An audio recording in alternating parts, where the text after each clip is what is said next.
Assalamualaikum warahmatullahi wabarakatuh. Kali ini saya ingin membahas kurs dan bursa valuta asing dalam manajemen keuangan internasional. Mudah-mudahan bisa bermanfaat bagi teman-teman jurusan manajemen keuangan dan akuntansi. Valuta asing, foreign currency. Falas adalah mata uang asing atau alat pembayaran lainnya yang digunakan untuk melakukan atau membiayai transaksi ekonomi keuangan internasional dan mempunyai catatan kurs resmi pada bank sentral. Mata uang dalam pembayaran dan kesatuan hitung dalam transaksi ekonomi dan keuangan internasional terdiri dari dua macam. Hard currency adalah mata uang yang sering digunakan sebagai alat pembayaran dalam kesatuan hitung dalam transaksi ekonomi dan keuangan internasional, serta mempunyai nilai yang relatif stabil dan kadang-kadang mengalami apresiasi. Contohnya, dolar Amerika, yen Jepang, real atau dolar Australia, pound sterling dari Inggris, mata uang Inggris. Yang kedua, soft currency, tadi yang sifatnya stabil. Dolar selalu stabil, yen selalu stabil, pound sterling juga. Sekarang kalau di negara Uni Eropa adalah euro. Soft currency adalah mata uang yang lemah yang jarang digunakan sebagai alat pembayaran dalam kesatuan hitung karena nilai relatif tidak stabil, sering mengalami depresiasi. Kalau tadi apresiasi dan sekarang depresiasi.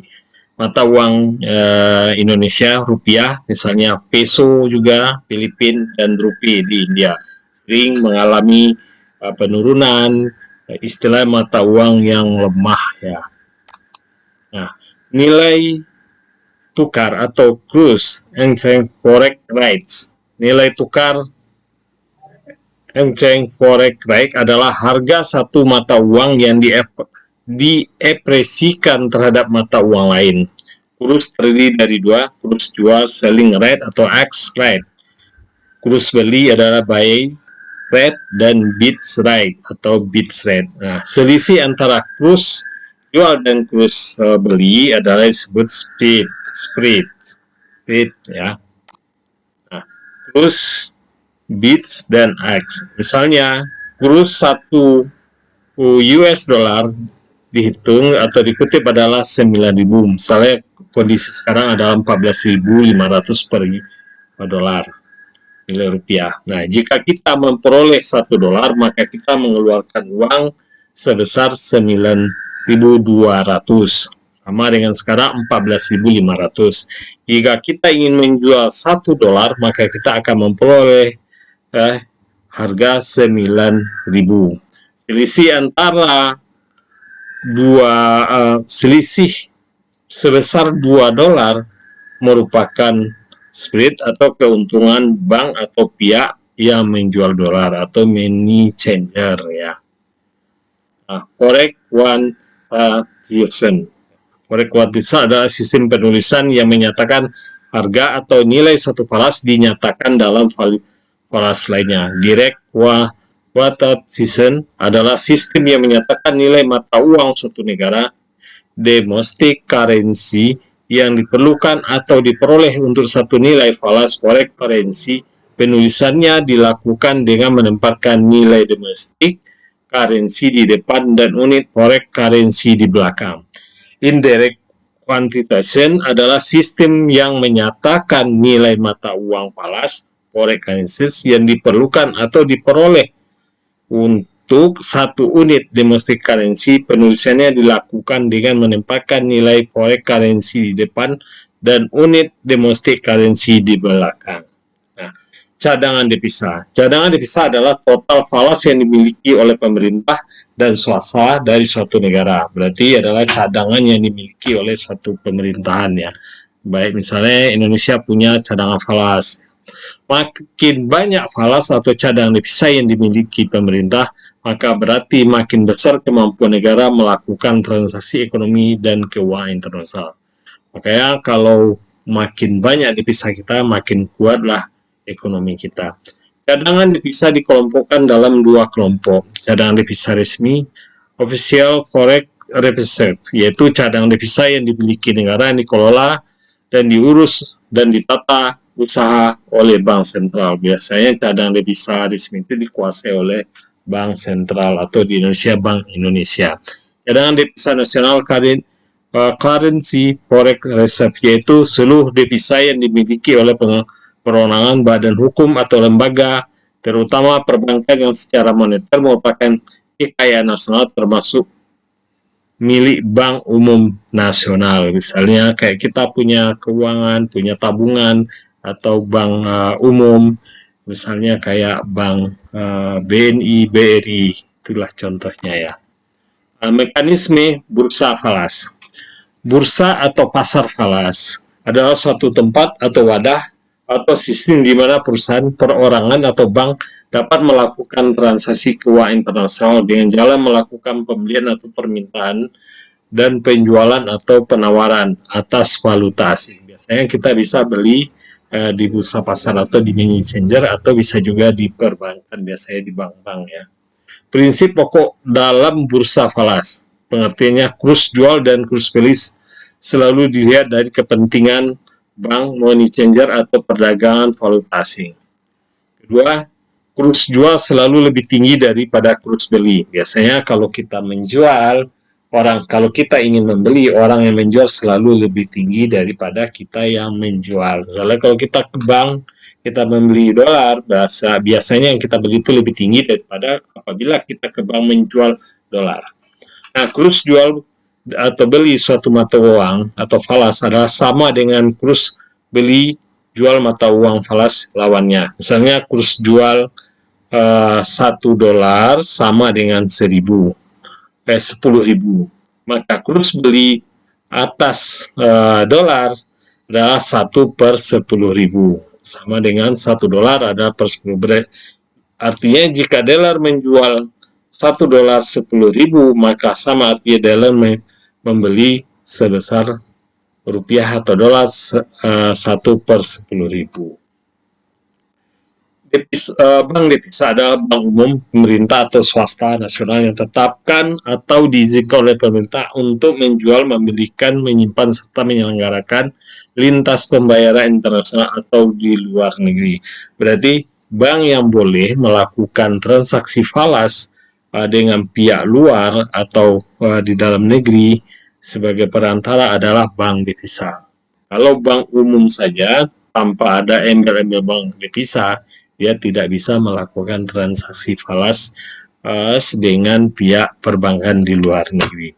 Fungsi bursa falas antara lain: menyelenggarakan transaksi internasional.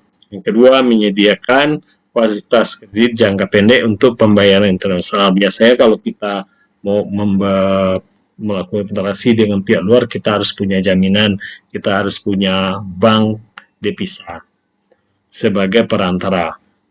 Memberikan fasilitas hedging, yaitu tindakan pengusaha atau pedagang falas untuk menghindari risiko kerugian fluktuasi kurs falas atau forex terhadap transaksi internasional. Dia menjualkan hedging ya. Nanti kita bahas di materi selanjutnya. Mekanisme bursa falas. Tipe-tipe transaksi yang dilakukan dalam pasar falas adalah transaksi spot. Nilai tukar saat transaksi terjadi. Spot itu adalah pada saat kita melakukan pembelian atau penjualan transaksi. Transaksi forward, yaitu falas diserahkan masa yang akan datang. Berarti kita akan menyerahkan mata uang nilai tukar masa yang akan datang. Transaksi swap terjadi di antar pasar antar bank, yaitu pembeli dan penjual falas secara bersamaan. Beli, jual pada tanggal yang berbeda, maka disebut spot against forward tipe. Nah, pelaku ekonomi yang utama dalam pasar falas adalah individu. Individu yang bermain di pasar falas terdorong oleh kebutuhan bisnis dan pribadinya. Kedua adalah perbankan, pelaku pasar falas yang terbesar paling aktif. Perbankan beroperasi dalam pasar falas lewat para pedagangnya. Itu yang terlibat ya, individu, perbankan ya. Ketiga adalah bank sentral. Bank sentral memasuki pasar falas karena dapat membeli sejumlah mata uang asing untuk mendongkrak cadangan devisa yang dimiliki atau menurunkan nilai mata uang domestik. Biasanya bank sentral itu memegang dolar, apapun tujuannya untuk mengantisipasi jatuhnya mata uang, dia akan melempar nilai dolar yang dia pegang. Biasanya dolar yang dia pegang akan dijual ya. Apabila dolarnya rupiah terlalu tinggi, dia akan nanti melepas dolar atau membeli dolar. Ini dilakukan karena mata uang mereka dinilai terlalu tinggi, overvalued atau terlalu rendah, undervalued oleh pasar. Tujuan utama bank sentral adalah mempengaruhi nilai mata uang yang mata uang penting lainnya agar bergerak sesuai dengan nilai menurut bank sentral tersebut sesuai dengan kepentingan ekonomi negara. Yang keempat, spekulan atau arbitraser. Arbitraser itu adalah orang yang mengeksploitasi perbedaan kurs antara pasar falas. Contohnya bila kurs pound sterling di London lebih rendah dibanding dengan New York, mereka akan membeli pound di London dan menjualnya di New York untuk memperoleh laba. Sama ya, kayak orang membeli satu barang di pasar ini dibawa ke pasar ini karena nilainya lebih tinggi ya. Kelima adalah pialang pasar falas. Pialang itu adalah perantara menghubungkan antara pihak yang membutuhkan menawarkan falas di pasar falas dan modal dasar pialang adalah penguasaannya dari informasi pasar. Fungsi pialang adalah menjaga kerahasiaan anonimitas pelaku pasar. Ini gambaran mekanisme ini gambaran mekanisme bursa falas ya. Bisa dipelajari ya teman-teman ya. Nah, bid and offer rates. Nah, ini adalah contoh dalam suatu transaksi pasar spot kurs dolar terhadap pound sterling misalnya.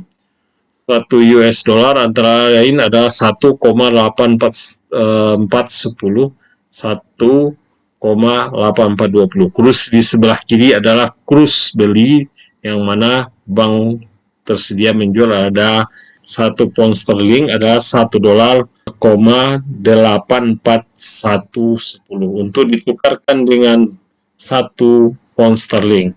Kurs di sebelah kanan merupakan kurs jual di mana bank bersedia menjual 1 dolar 0,8420 untuk 1 pound. Besarnya bid offer spread-nya adalah spread PO dikurang PB bagi PO kali 100. Berarti 1,8420 dikurang 1,8410 dapat dibagi 1,8420 dikali pada 0,05%. Dan itu adalah kurs jual dan PB adalah kurs beli.